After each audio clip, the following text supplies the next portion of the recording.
भगवान की है आरती, पापियों को पाप से है तारती।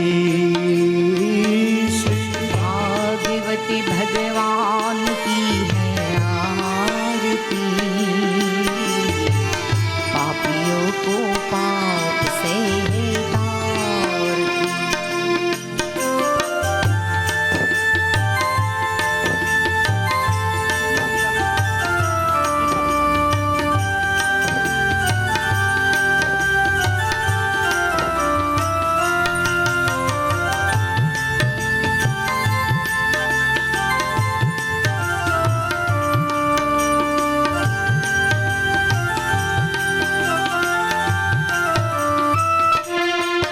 ये अमर ग्रंथ, ये मुक्ति पंथ, ये पंचम वेद निराला, नव ज्योत जलाने वाला, ये प्रभु ज्योति जलाने वाला। ये अमर ग्रंथ, ये मुक्ति पंथ, ये पंचम वेद निराला, नव ज्योत जलाने वाला, ये प्रभु ज्योति जलाने वाला। हरि नाम यही, हरि नाम यही, हरि नाम यही, हरि नाम यही। ये जग मंगल की आरती, पापियों को पाप से है तारती। पापियों को पाप से है तारती।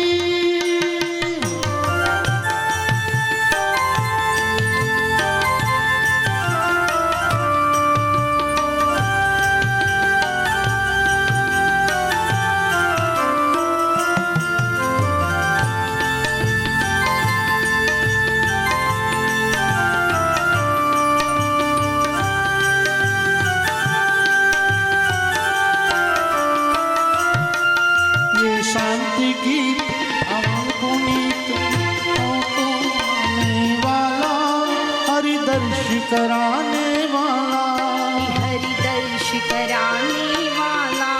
ये शांति गीत पावन पुनीत पापों को मिटाने वाला, हरि दर्श कराने वाला, हरि दर्श कराने वाला। ये सुख करनी, ये दुख हरनी, ये सुख करनी, ये दुख हरनी। ये मधुसूदन की आरती, पापियों को पाप से है तारती। पापियों को पाप से है तारती।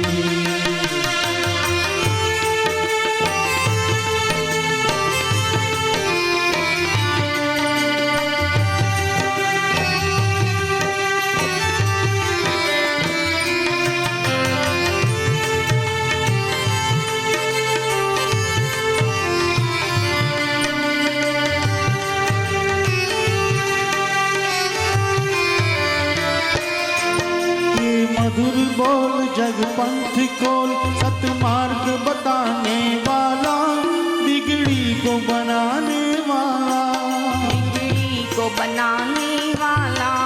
ये मधुर बोल जग पंथ खोल, सतमार्ग बताने वाला, बिगड़ी को बनाने वाला, बिगड़ी को बनाने वाला। श्री राम यही, घनश्याम यही, श्री राम यही, घनश्याम यही। ये प्रभु महिमा की आरती, पापियों को पाप से है तारती।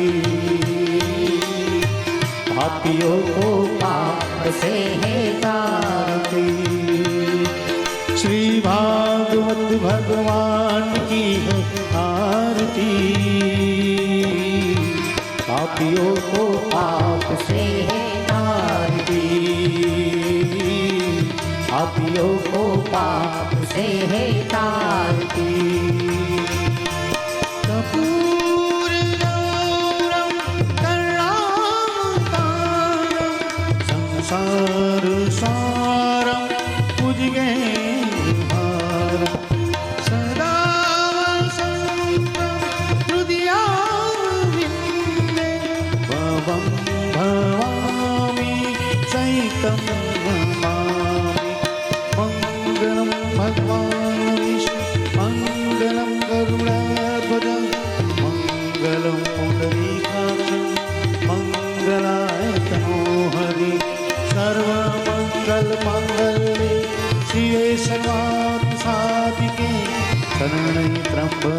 गौरी नारायणी नमोस्तुते नारायणी नमोस्तुते नारायणी नमोस्तुते।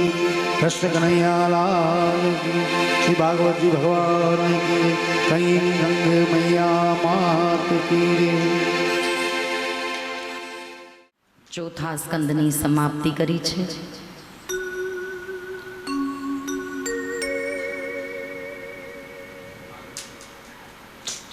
પંચમ સ્કંદની શરૂઆત કરી છે। પંચમ સ્કંદની અંદર મર્યાદા ભૂમિ બતાવી છે। જે ભૂમિ ઉપર બેઠા હોઈએ, જે ભૂમિ ઉપર રહેતા હોઈએ, જે ભૂમિ ઉપર જમતા હોઈએ, દરેકની એક મર્યાદા છે।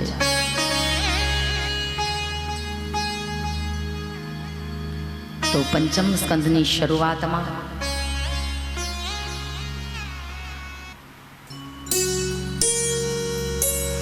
વિદ્વાન જે બ્રાહ્મણો છે એમણે પોતાની ભાષામાં વ્યાખ્યાઓ કરી છે મર્યાદા ભૂમિની।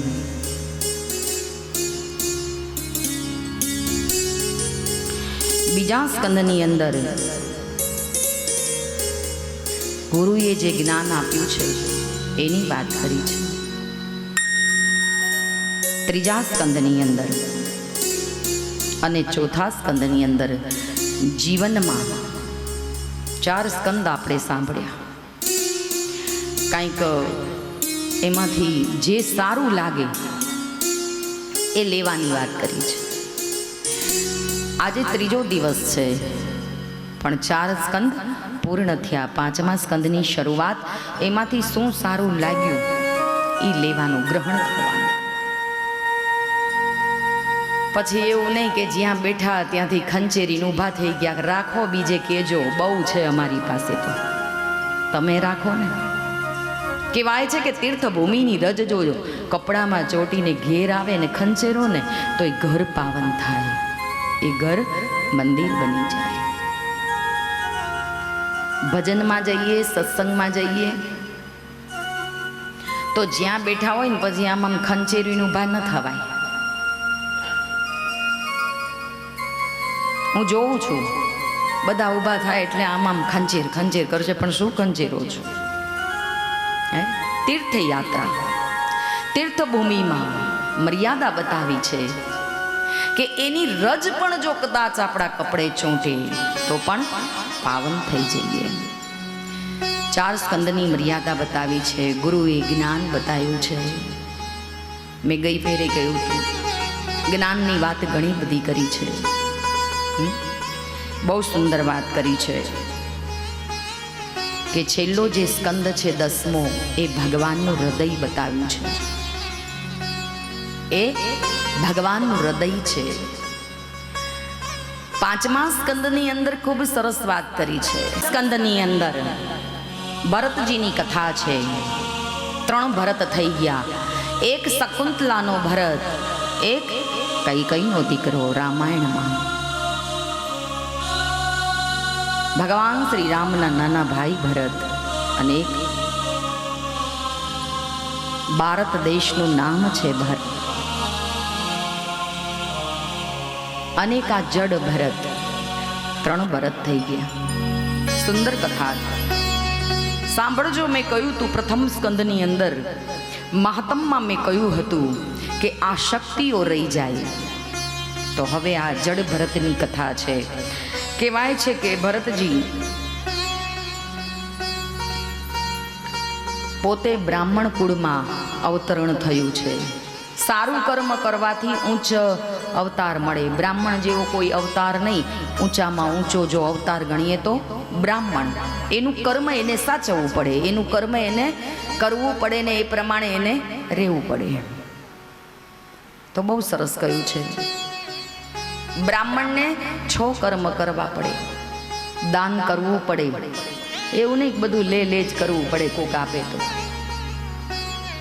કર્મ કરવું પડે ને કરાવવું પડે, દાન આપવું પડે ને લેવું પણ પડે, યજ્ઞ કરવો અને કરાવવો પણ પડે। જ્ઞાન આપવું પડે ને જ્ઞાન લેવું પણ પડે. કોઈ આ જગતમાં પૂર્ણ નથી. આ કલિકાળમાં કોઈ પૂર્ણ નથી. કોઈ એમ કે અમે પૂર્ણ છીએ તો ખોટી વાત. વિદવતા પણ ભાન ભૂલે છે. બહુ સુંદર વાત કરી છે. તો બ્રાહ્મણ પોતે યાચક છે. એને સોનાની હાથી ઉપર સોનાની અંબાડી હોય એની ઉપર બેસાડી દીધો હોય તો પણ એનો હાથ આમ રહે છે. યાચક છે પોતે, પણ એને આપવું પડે, લઈને પણ એને દાન કરવું પડે છે તો એનું ધન જે છે એ શુદ્ધ થાય. શુદ્ધિકરણ. મારા કોઈ પૂર્વાશ્રમના પરિવારમાંથી કોઈ આવે તો પણ હું એમને એમ કહું તમે કથામાં દાન કરો. એમને એમ કથા ન સંભળાય. કેવું પડે. બ્રાહ્મણ છીએ તો શું થઈ ગયું? કર્મ છે મોહ. ક્યાંય યજમાનના ઘેર કોઈ સારું કાર્ય કરવા જાય તો એમાં એને કોઈ આશા ન રખાય. યજમાનની કોઈ વસ્તુ ગમે તો એમને કહેવાય કે આ મને આપી દો, તમારે તો લાવી દેજો. કશાયમાં આસક્તિ નથી, મોહ નથી, માયા નથી. તો બ્રાહ્મણને પણ એ કર્મ કરવું પડે છે. બહુ સુંદર વાત કરી છે. ભરતજી નદી કિનારે ઓમકાર મંત્રનો જાપ જપી રહ્યા છે અને નદીમાં ઊભા ઊભા ઓમકાર જપી રહ્યા છે. આપણે ગંગામાં નાવા જઈએ તો શું કરીએ છીએ? ગંગા નદીની અંદર નાવા પડીએ તો વસ્ત્ર સાથે પડવું જોઈએ. નિવસ્ત્ર સ્નાન થાય નહીં. શા માટે? જળ દેવતા છે, સ્વયં માં છે. એટલે તો ગંગા કે છે માનો તો મેં ગંગા માં હું, ના માનો તો બહેતા પાની. માનો તો મેં ગંગા માં હું, ના માનો તો બહેતા પાની. માનો તો મેં ગંગા માં હું, ના માનો તો બહેતા પાની. માનો તો મેં ગંગા માં હું, ના માનો તો બહેતા પાની. ગંગામાં સવારે સ્નાન કરવા જાઓ છો ત્યારે માથે પાણી રેડતા શું બોલો છો? કેમ કે પાણી તો બહુ ટાઢું હશે. ઘણું ટાઢું નહીં હોય? ઓહો બાપા રે, એમ કરો છો? એવું જ કરતા હોય, મને ખબર હોય. ઓમકારનો નાદ તો કોઈ ન કરતું હોય. કેમ કે ત્યાં ટાઢ વાતી હોય ત્યારે ક્યાં ઓમકાર હર હર ગંગે, હર હર ગંગે, બસ. પણ બહુ સરસ વાત કરી છે કે ભરતજી નદીમાં સ્નાન કરે. નદીમાં સ્નાન કરતી વખતે દરેક મનુષ્ય, બ્રાહ્મણ, એવું નહીં કે બ્રાહ્મણે ઠેકો લીધો છે બધો. બ્રાહ્મણનો જ આ કંઈ ફરજમાં નથી આવતું. દરેક મનુષ્ય, નદી એ જળ દેવતા છે, એની અંદર તમે ચરણ તમારું રાખો ત્યારે ઓમકારનો નાદ કરતા. એમાં આ તો ગંગા છે, શિવની જટામાંથી ઉતરેલી ગંગા છે. ઓમકારમ બિંદુ સંયમ નિત્ય ધ્યાયંતિ યોગિનમ કામદમ મોક્ષદમ ચૈવ ઓમકારાય નમો નમઃ. ઓમકારની અંદર બહુ સરસ કહ્યું છે કે ભગવાન એક બિંદુમાં છે, ઘટઘટમાં સમાયો છે, હૃદયમાં સમાયેલો છે. પરમાત્માને પામવો બહુ કઠિન છે. ગંગા આવી ક્યાંથી? ગંગાનું મહાત્મ છે ભાઈ. ભગવાન શિવ બેઠા છે અને પાર્વતીએ પ્રશ્ન કર્યો કે પ્રભુ એ ભોલેનાથ, મને એ તો કહો કે આ ગંગામાં લોકો સ્નાન કરવા જાય છે તો ગંગા બધા પાપ લઈ લે છે. એ કે તમારે જાણવું છે તો મારી સાથે ચાલો, મારી સાથે ગંગા કિનારે આવવું પડે. એટલે પાર્વતીજી કહે છે ચાલો, પણ ભગવાને કહ્યું છે કોઈ કંઈ પણ બોલે દુઃખ નહીં કરવાનું. મહાત્મ સત્સંગ છે. કોઈ બે વાત સારી બોલે આપણા માટે, કોઈ ખરાબ પણ બોલે, ખોટું ન લગાડતા. કેમ કે આ તો સતી છે ભાઈ, એમાંય કાલી, એમાંથી પ્રગટ થઈ છે. એટલે મગજ તરત હલી જાય એનું. એટલે ભગવાને કીધું કે આવવું હોય ને જો સત્સંગ સમજવો હોય તો ચાલો મારી સાથે, ચાલો, હું ખોટું નહીં લગાડું, દુઃખ નહીં કરું, ચાલો. અને લઈને આવ્યા ગંગા કિનારે ભગવાન. એટલે ભગવાને કહ્યું પાર્વતીજીને કે હું રક્તપિત્ત મારા શરીરમાં લોહીને પાચ નીકળતું હશે, મારા શરીરમાં દુર્ગંધ મારતી હશે, અને આવું સ્વરૂપ લઈ હું એક ખાડામાં પડું છું. આ ગંગા સ્નાન કરીને જેટલા જાય ને એ દરેકને તમારે કહેવાનું કે ભાઈ મારા પતિને બહાર કાઢવામાં મદદ કરો. બધાને તારે એક જ વાત કરવાની. અને જો કોઈ તૈયાર થઈ જાય, જો કોઈ તૈયાર થાય મને બહાર કાઢવામાં, તો તારે કહેવાનું કે એક શરત છે, જે મારા પતિનો સ્પર્શ કરે એનું તત્કાલ મૃત્યુ થાય. આટલું તું બોલજે, પછી તું જોજે કે કોણ સાચું ગંગા સ્નાન કરે છે. બોલે ભલે. પાર્વતીને ભોળાનાથ આવ્યા ગંગાના ઘાટ ઉપર.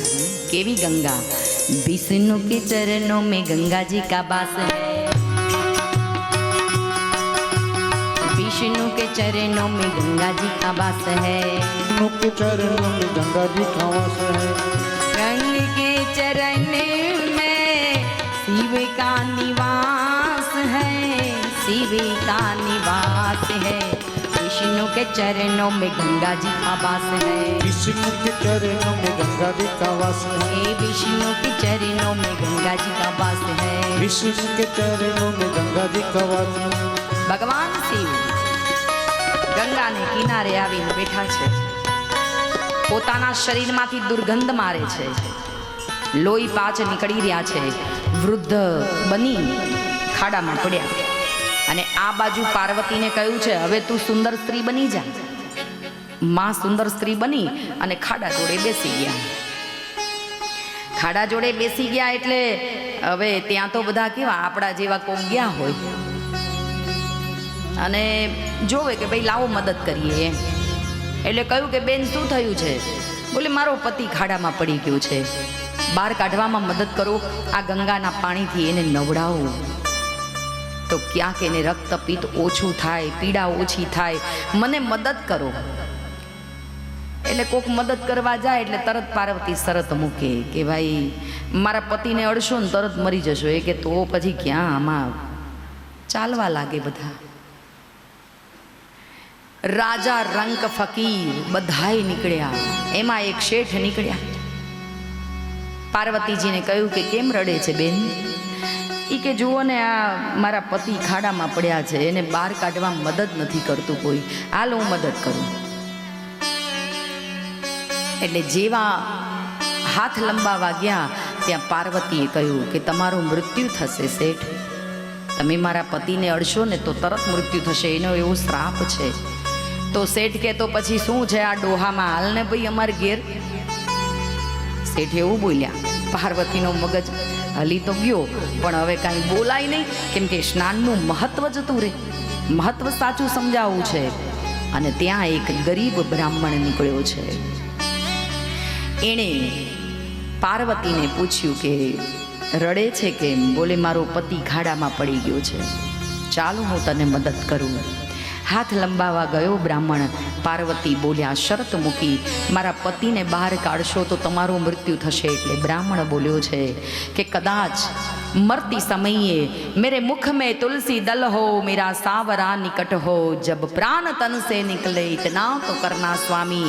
માણસ મરી જાય ને ત્યારે ગંગાનું એક ટીપું જો એના મુખમાં જતું રહે ને તો સદગત આત્માને શાંતિ મળે છે.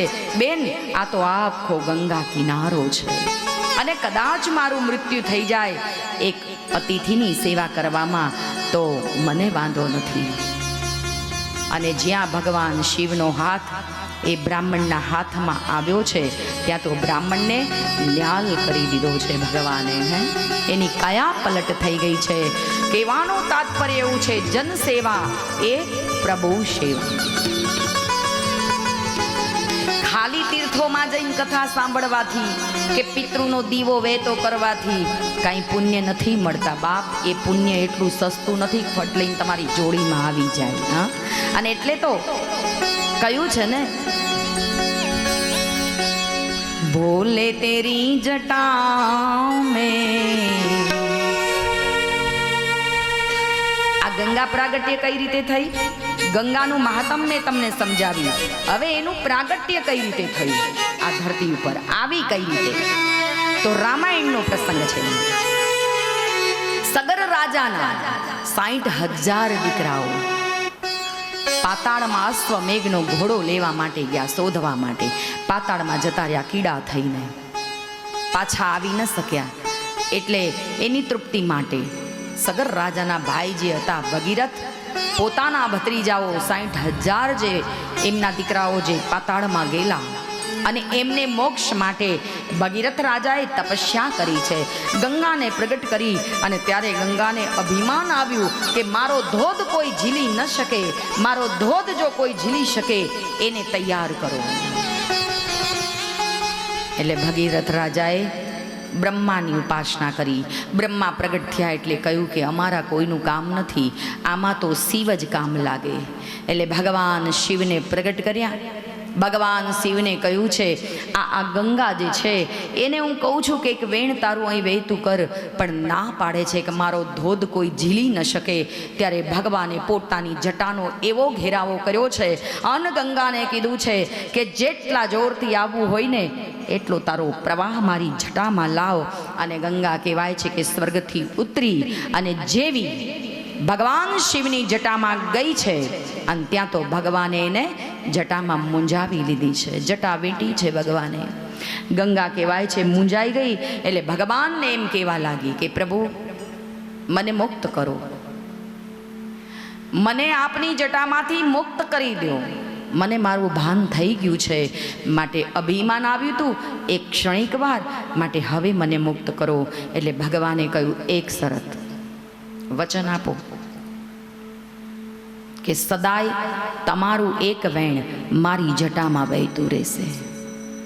એટલે બ્રહ્માનંદે ગાયું છે એ વેણ સ્વર્ગમાંથી ઉતર્યું એવું કહેવાય છે કે જટામાં ગયું શિવની, અને શિવે વચન લીધું છે ગંગા પાસે. એટલે એક વેણ સદાય ગંગાનું વહે છે શિવની જટામાં. અને કહેવાય છે કે ભગીરથી ગંગા કહેવાણી, મંદાકિની કહેવાણી.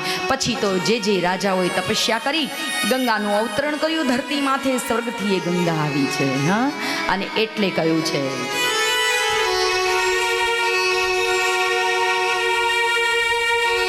भोले तेरी जटा में, अरे काली घटा के अंदर जिमदामिनी उजाला बहती है गंगाधारा.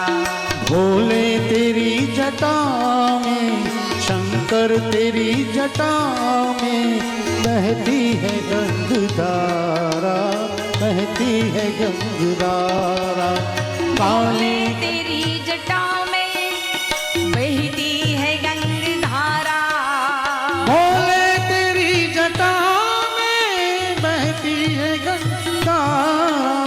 काली घटा के अंदर जिमदामिनी उजाला, काली घटा के अंदर जिमदामिनी उजाला. भोले तेरी, हाँ भोले तेरी, हाँ भोले तेरी जटा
डमरू निनाद बाजे, ये डमरू निनाद बाजे बाजे, डमरू निनाद बाजे।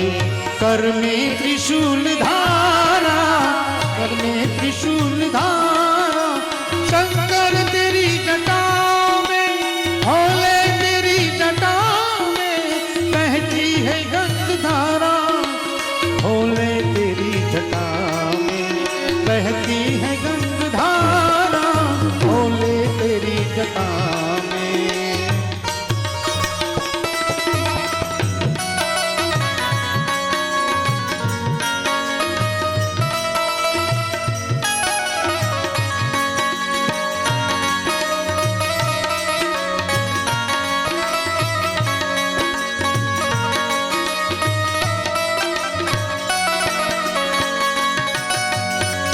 चर्म बसनधारी भोले रसराज की सवारी, ये मृग चर्म बसनधारी वृषराज पे सवारी, भोले वृषराज पे सवारी। कैलाश में निहारा, कैलाश में निहारा, निज भक्त दुख हारी, निज भक्त दुख हारी, भोले तेरी जटा में, शंकर तेरी जटा में बहती है गंग धारा, बहती है गंग धारा। काली घटा के अंदर, काली घटा के अंदर तिमी दामिनी उतारा, तिमी दामिनी उतारा, भोले तेरी जटा में।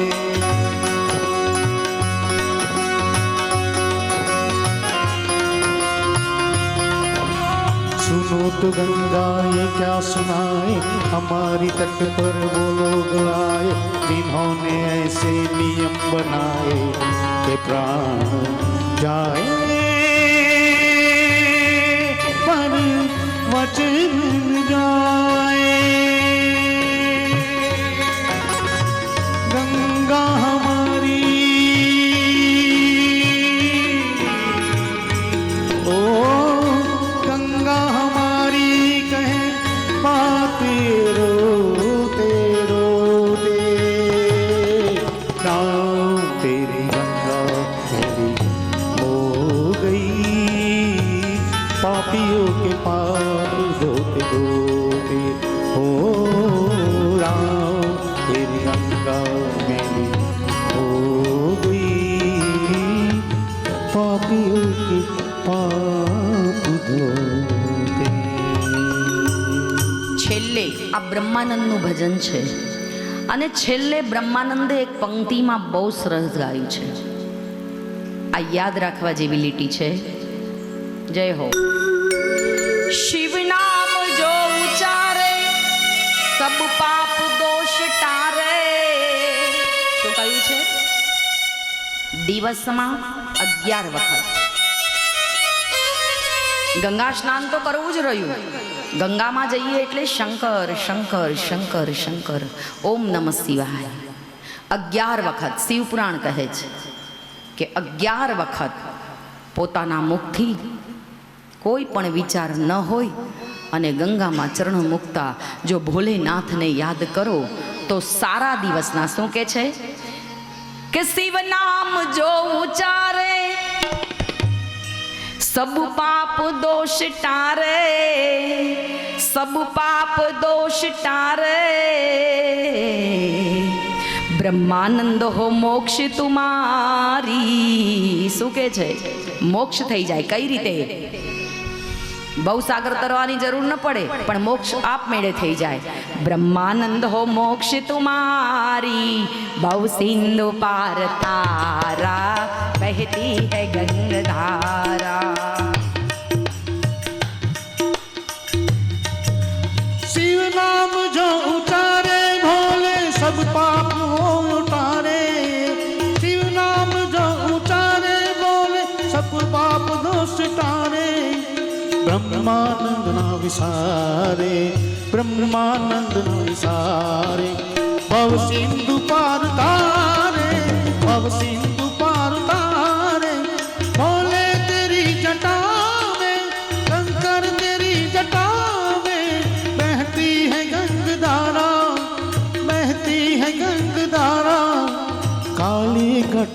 अंदर, काली घटा के अंदर जिम्मेदारी उगारा, काली घटा के अंदर जिम्मेदारी उगारा, बोले तेरी जटा में। शिव नाम जो उच्चारे सब पाप दोष टारे, ब्रह्मानंद हो मोक्ष तुम्हारी बहु सिंधु पार तारा। 11 વખત ખાલી શંકર, કેમ કે કળિયુગમાં ભક્તિની જરૂરત નથી. મેં પહેલાંય કહ્યું હતું, રામાયણ કહે છે, તુલસીદાસજી પોતે કહી ગયા છે, નહીં કલી કર મન ભક્તિ વિવેકુ રામ નામ અવ લંબને ક્યું. કેમ કે આ કળિયુગમાં બધાને એમને એમ જ ભગવાન મેળવવા છે, ક્યાંથી મળે? બધા એમ કહે છે કે એ મારા ગુડા મટાડી દે પ્રભુ, હું ગંગામાં આવી છું, સાચા મનથી 6000 રૂપિયા ભરીને આવી છું, વસૂલ કરી દે મારા. ના કરે, એમ કરે? એવી રીતે થોડું કરે.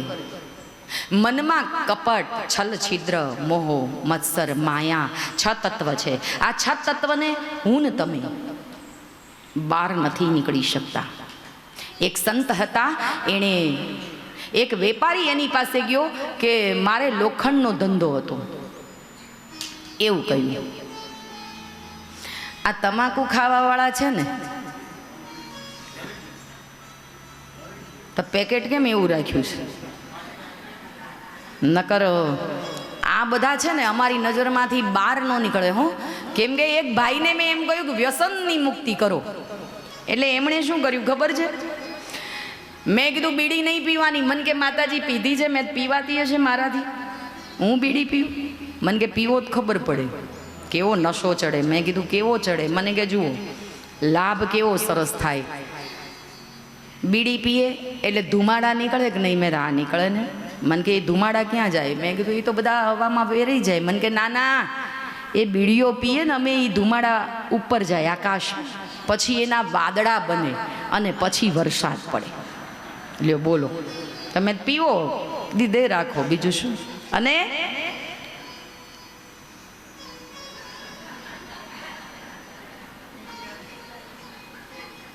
તમાકુ ખાવાવાળા 3 થપાટો મારે, તમાકુ કાઢે, ચૂનો બાર કાઢે, પછી અંગૂઠાથી બરોબર મસળી અને એને કોલ આપતા હોય એમ. જીગર જાન, આ મર્દનો કોલ છે કે જિંદગી ભર તને નહીં ભૂલું. આવા કોલ દેતા હોય. કેમ કે આ બધું કેવું છે? નજરનો દોષ છે આ બધો. નજરથી પકડાઈ જાવ ને એટલે વાત પૂરી થાય. આ એક નિયમ છે. ભલે ને આપણે ગમે તે ખાતા હોઈએ, પણ સાલું પેકેટ એવું છે એટલે તકલીફ વાળું કામ છે. આ કથા છે ને, બહુ સુંદર વાત કરી છે. બોલે તેરી જટા મેં બહેતી હૈ ગંગધારા, કાલી ઘટા કે અંદર જીમદામિની ઉજાલા. પોતે બ્રાહ્મણ છે અને આજ એક સિંહની ગર્જના થઈ. પોતે ઓમકારનો નાદ કરી રહ્યા છે ને સિંહની ગર્જના થઈ. એટલે ભરતજી,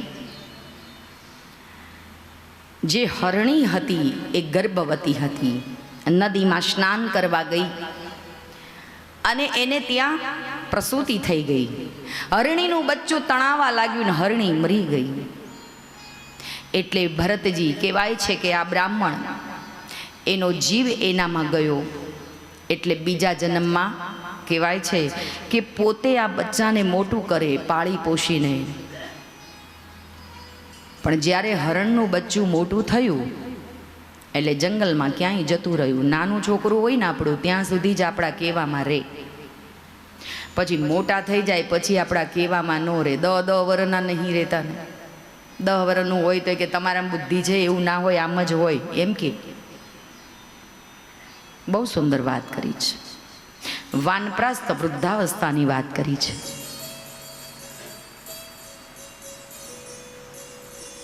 કે ભરતજી હરણીના બચ્ચાને લઈ એમાં મોહ પ્રગટ કર્યો. કોઈ વસ્તુમાં મોહ ન રખાય, નિર્મોહી રહેવું પડે. પોતે સંત છે, બ્રાહ્મણ છે અને મોહિત બન્યા.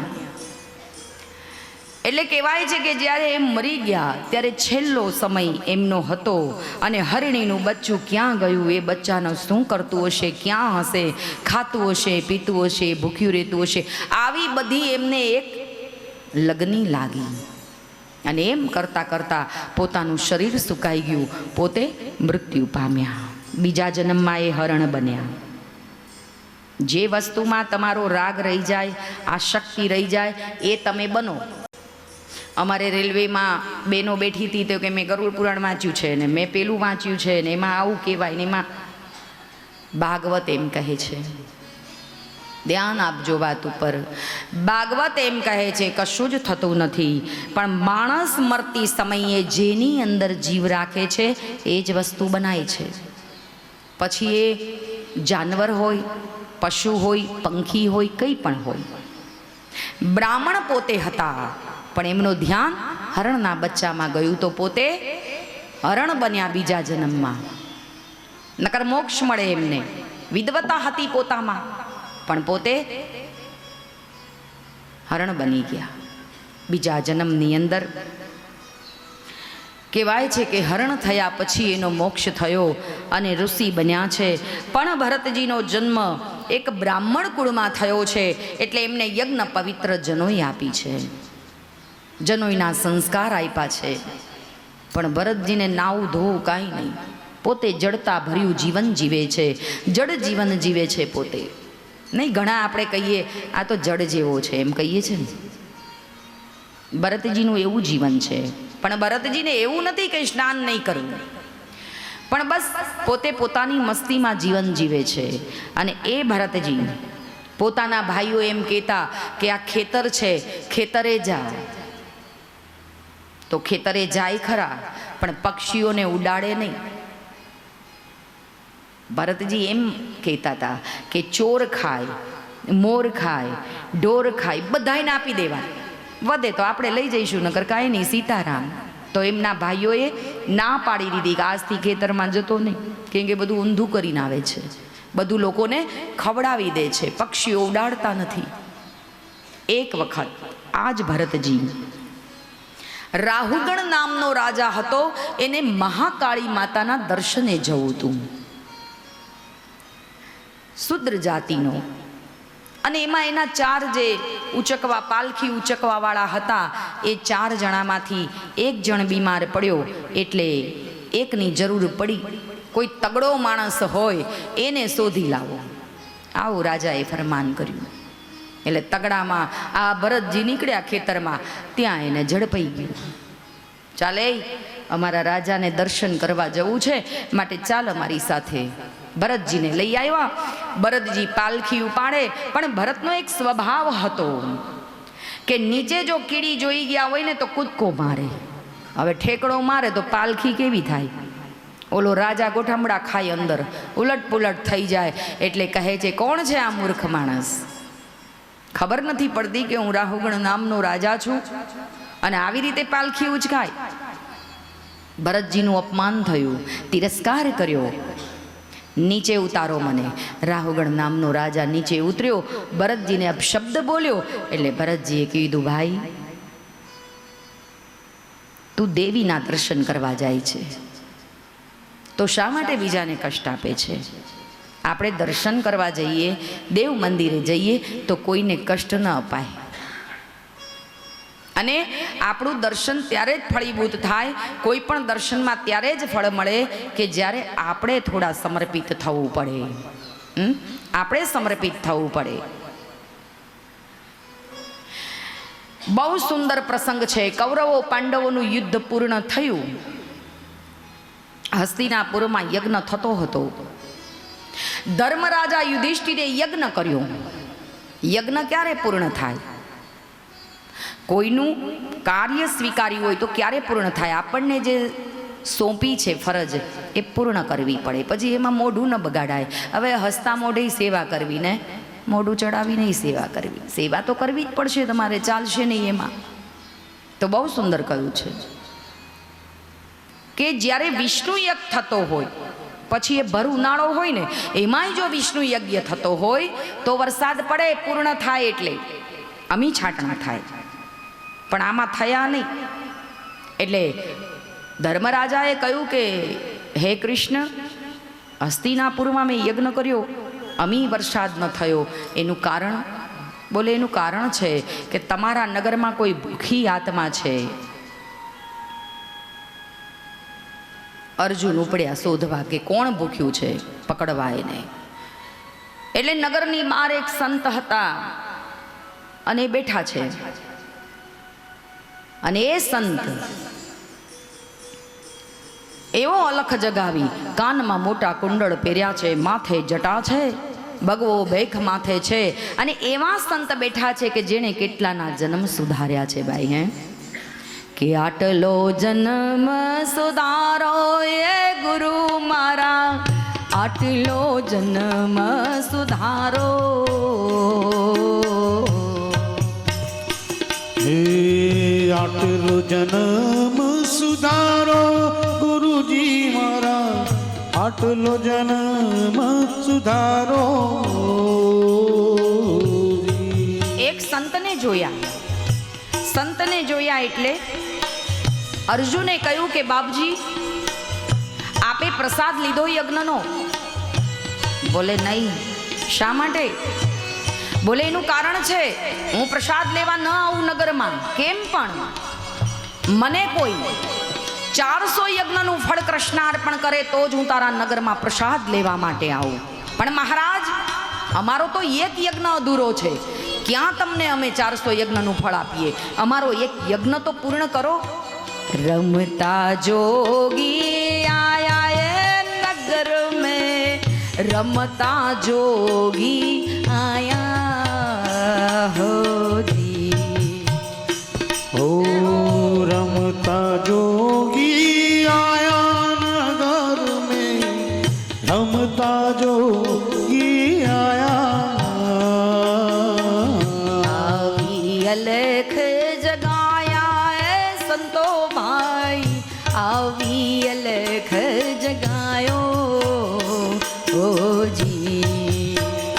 હો આવી અલખ જગાયા નગર મેં, આવી અલખ જગાયા હોજી. એવો રમતો જોગી છે, અલખ જગાવીને બેઠો છે.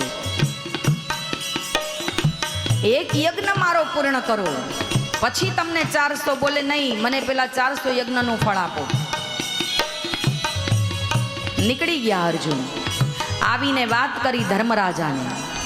ત્યારે ધર્મરાજા વિચાર કરે છે કે 400 યજ્ઞનું ફળ કઈ રીતે આપવું. દ્રૌપદી હોશિયાર હતા. એમણે કહ્યું કે ચાલો હું એ સંતને લઈ આવું. અર્જુન કહે છે, હે દ્રૌપદી, મારા કયા મુજબે નથી આવ્યા તો તમારા કહેવાથી બોલે હું જાઉં છું. સંતને લેવા ગયા છે, સામૈયું કરવા પોતાની સખીઓની સાથે, અને સંતને લઈ આવ્યા છે. કઈ રીતે લાવ્યા? દ્રૌપદીએ સંતને કહ્યું કે મહાત્મા, આપ મારા યજ્ઞની પૂર્ણાહુતિ કરો, આપ ભોજન ગ્રહણ કરો એટલે મારો યજ્ઞ પૂર્ણ થાય. સંતે કહ્યું, બેટા, તારો પતિ હમણાં આવીને ગયો, મને 400 યજ્ઞનું ફળ કૃષ્ણ અર્પણ કર. એટલે દ્રૌપદીએ કહ્યું, મહારાજ, હાથમાં જળ આપો, મને સંકલ્પ કરાવો કે હું તમને 400 યજ્ઞનું ફળ કૃષ્ણ અર્પણ કરું. બોલે કઈ રીતે? હમણાં તો તારો પતિ આવ્યો, તારો એક યજ્ઞ અધૂરો છે, અને 400 યજ્ઞનું ફળ તું મને કૃષ્ણ અર્પણ કરે છે. બોલે મહારાજ, હું તમારે ત્યાં ચાલીને આવીને બહુ સુંદર વાત કરી છે.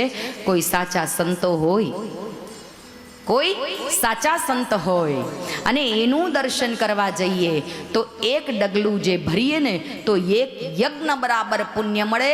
હું તમારા ત્યાં ચાલીને આવી, 500 ડગલા થયા, 400 ડગલા તમે રાખો ને 100 ડગલાનું પુણ્ય મને આપો. ધન્ય છે બેટા, ધન્ય છે તારી બુદ્ધિને. સંતને લઈને દ્રૌપદી નગરમાં આવ્યા. યજ્ઞ પૂર્ણ થયો, ઘંટનાદ થયો છે, અમી છાટણા થયા છે, અને યજ્ઞની પૂર્ણાહુતિ થઈ છે. વાત સમજાય છે ને? કે એક ડગલું ભરો ને કોઈ સારા કાર્ય માટે, કોઈ સંત દર્શને જાઓ, દેવ મંદિરે જાઓ, તો તમારી હૃદયની ભાવના જો શુદ્ધ છે અને સંત જોડે જાઓ ને તો એક ડગલું ભરો સારા કાર્યમાં, તો યજ્ઞ કરવાની જરૂર નથી, યજ્ઞ બરાબર છે. પણ એ હૃદયની અંદરથી આ 6 વસ્તુ કાઢી નાખવી પડે. નકર એક વેપારી હતો, એ વેપારીને લોખંડનો ધંધો હતો, લોખંડનો ધંધો,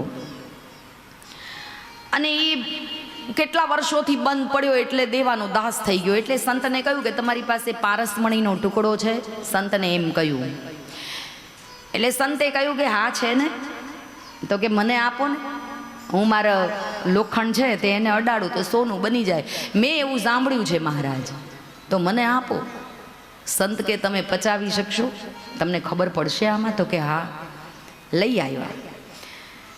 સંત ગયા, એની સાથે કેટલા વર્ષોથી એ લોખંડનું કારખાનું હતું એ બંધ પડ્યું હતું, એમાં ટુકડો નાખ્યો અને સંત નીકળી ગયા.